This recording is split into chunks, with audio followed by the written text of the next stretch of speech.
आज हम नागों की उत्पत्ति, नाग पंचमी की कथा करेंगे। हमारे धर्म ग्रंथों में शेषनाग, वासुकी नाग, तक्षक नाग, करकोटक नाग, धृतराष्ट्र नाग, कालिया नाग आदि नागों का वर्णन मिलता है। आज हम आपको इस लेख में इन सभी नागों के बारे में विस्तार से बताएंगे, लेकिन सबसे पहले हम आपको इन पराक्रमी नागों के विषय में, नागों के पृथ्वी पर जन्म लेने से संबंधित पौराणिक कथा सुनाते हैं।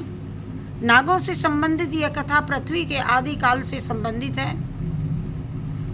इसका वर्णन वेद व्यास जी ने भी महाभारत के आदि पर्व में किया है और महाभारत के आदि पर्व में इनका वर्णन होने के कारण लोग इन्हें महाभारत काल की घटना समझते हैं, लेकिन ऐसा है नहीं।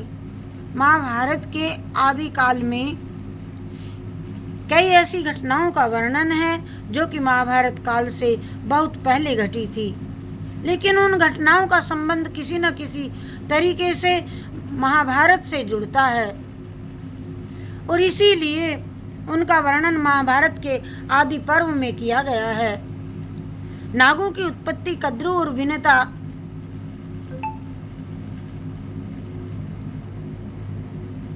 और दक्ष प्रजापति की पुत्रियां थी और दोनों कश्यप ऋषि को ब्याही थी। एक बार कश्यप मुनि ने प्रसन्न होकर के अपनी दोनों पत्नियों से वरदान मांगने को कहा।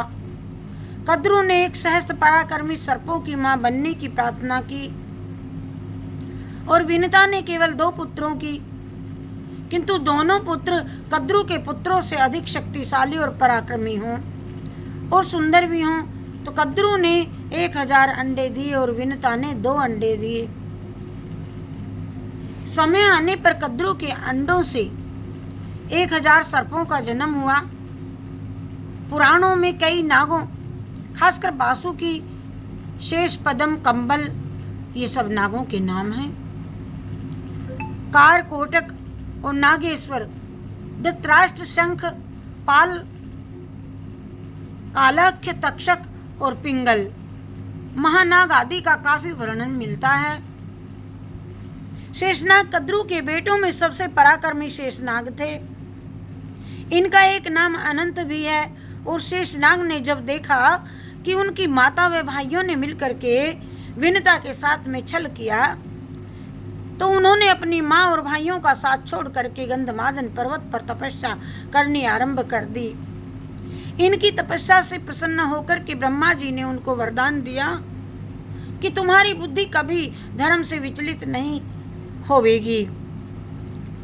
और ब्रह्मा ने शेषनाग को यह भी कहा कि यह पृथ्वी निरंतर हिलती डुलती रहती है, अतः तुम इसे अपने फण पर इस प्रकार से धारण करो कि यह स्थिर हो जावे।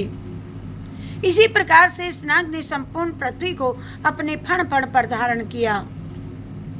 क्षीर सागर में भगवान विष्णु शेषनाग के आसन पर ही विराजित होते हैं और धर्म ग्रंथों के अनुसार भगवान श्री राम के छोटे भाई लक्ष्मण व श्री कृष्ण के बड़े भाई बलराम ये शेषनाग के ही तो अवतार थे। और वासुकी नाग, धर्म ग्रंथों में वासुकी को नागों का राजा बताया गया। ये भी महर्षि कश्यप के कद्रु की संतान थे और इनकी पत्नी का नाम शतशीर्षा है। इनकी बुद्धि भी भगवान भक्ति में लगी रहती है। जब माता कद्रु ने नागों को सर्प यज्ञ में भस्म होने का श्राप दिया, तब नाग जाति को बचाने के लिए वासुकी बहुत चिंतित हुए और तब ऐलापत्र नामक नाग ने इन्हें बताया कि आपकी बहन जगतकारों से उत्पन्न पुत्र ही इस सर्प यज्ञों को रोक सकता है, सर्प रोक पावेगा। तब नागराज वासुकी ने अपनी बहन जगतकारों का विवाह ऋषि जरत्कारों के साथ में करवा दिया।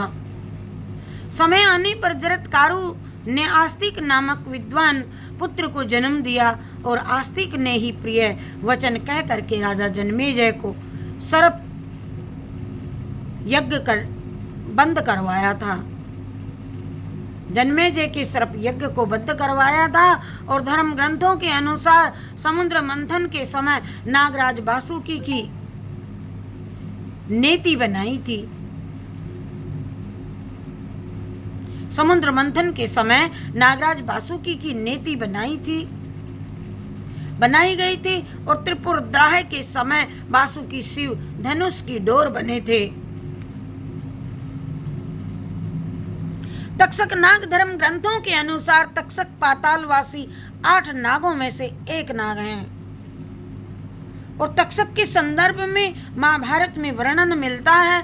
उसके अनुसार श्रृंगी ऋषि के श्राप के कारण तक्षक ने राजा परीक्षित को डसा था,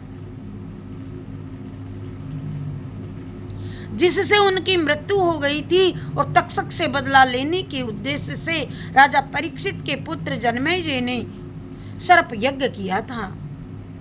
इस यज्ञ में अनेक सर्प आ करके गिरने लगे और यह देख करके तक्षक देवराज इंद्र की शरण में गया और जैसे ही ऋत्विकों के यज्ञ करने वाले ब्राह्मण ने तक्षक का नाम लेकर के ये यज्ञ में आहुति डाली तो तक्षक देवलोक से यज्ञ कुंड में गिरने लगा। तभी आस्तिक ऋषि ने अपने मंत्रों से उन्हें आकाश में स्थिर कर दिया और उसी समय आस्तिक मुनि के कहने पर जन्मेजय ने सर्प यज्ञ को रोक दिया और तक्षक के प्राण बच गए। और ग्रंथों के अनुसार तक्षक ही भगवान शिव के गले में लिपटा रहता है। इन धर्म ग्रंथों के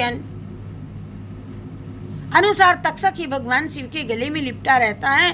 कर्कोटक नाग कर्कोटक शिव के एक गण हैं। पौराणिक कथाओं के अनुसार सर्पों की मां कद्रू ने जब नागों को सर्प यज्ञ में भस्म होने का श्राप दिया तब भयभीत होकर के कंबल नाग ब्रह्मा जी के लोक में, शंखचूड़ मणिपुर राज्य में और कालिया नाग यमुना में और धृतराष्ट्र नाग प्रयाग में, ऐलापत्र ब्रह्मलोक में और अन्य कुरुक्षेत्र में तप करने के लिए चले गए।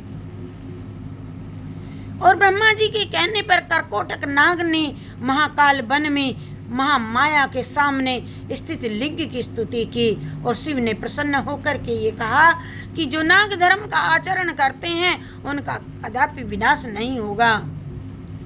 इसके उपरांत कर्कोटक नाग उसी शिवलिंग में प्रविष्ट हो गया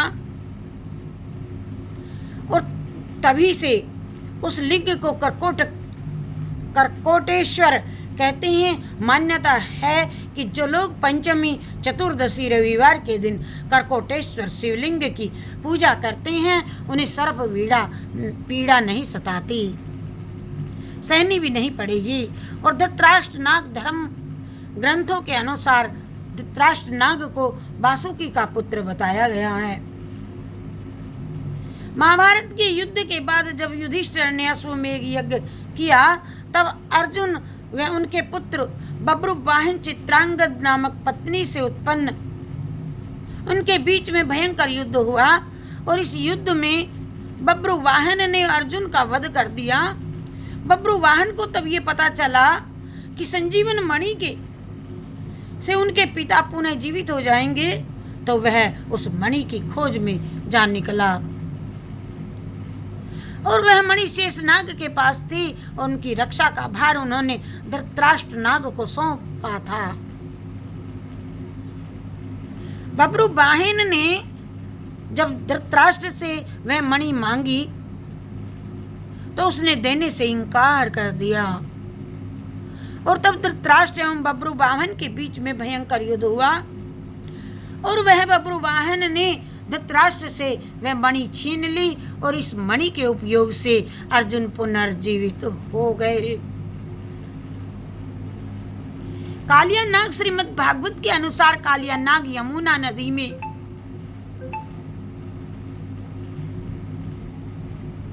अपना पत्नियों के साथ में, अपनी पत्नी परिवार के साथ में रहा करता था, निवास करता था। उसकी जहर से यमुना नदी का पानी भी जहरीला हो गया था। और श्री कृष्ण ने जब ये देखा तो वह लीलावश यमुना नदी में कूद गए। और यहाँ कालिया नाग, जब भगवान श्री कृष्ण के बीच में भयंकर युद्ध हुआ दोनों का, अतः अंत में श्री कृष्ण ने कालिया नाग को पराजित किया।